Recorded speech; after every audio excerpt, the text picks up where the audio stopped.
এক ঝলকে 10টি জিকে। নিম্নলিখিত কোন ভারতীয় নদীটি দুবার কর্কটীয় গ্রীষ্মমণ্ডলকে অতিক্রম করেছে? সঠিক উত্তর অপশন 1 মাহি। কখন ভারতে দক্ষিণ পশ্চিম মৌসুমী বায়ু প্রবাহিত হয়? সঠিক উত্তর অপশন 3 মধ্য জুন থেকে সেপ্টেম্বর। নিম্নে উল্লিখিত কোন খেলার সাথে ইউরো কাপটি সম্পর্কিত? সঠিক উত্তর অপশন 4 ফুটবল। জাতীয় শিক্ষানীতি 2020 নিম্নলিখিত কোন কমিটির সুপারিশের ভিত্তিতে তৈরি? সঠিক উত্তর অপশন 3 কস্তুরী রঙ্গন কমিটি। সম্রাট অশোক নিম্নলিখিত কোন মৌর্য শাসকের পুত্র ছিলেন? সঠিক উত্তর অপশন 2 বিন্দুসার। সূর্যগ্রহণ ঘটে যখন? সঠিক উত্তর অপশন 3 চাঁদ সূর্য ও পৃথিবীর মাঝে আসে। 2011 সালের জনগণনা অনুসারে ভারতের দারিদ্র্য সীমার বা বিপিএল এর নিচে কত শতাংশ সীমার নিচে কত শতাংশ জনগণ আছে? সঠিক উত্তর অপশন 2 22%।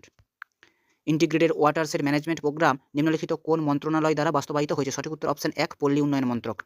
নিম্নলিখিত কারণগুলির মধ্যে কোনটি জোট নিরপেক্ষ আন্দোলন গঠনের দিকে পরিচালিত করেছিল? সঠিক উত্তর অপশন 4 সবগুলি। ড্যাশ হলো ফিনল্যান্ডের সরকারি মুদ্রা? সঠিক উত্তর অপশন 4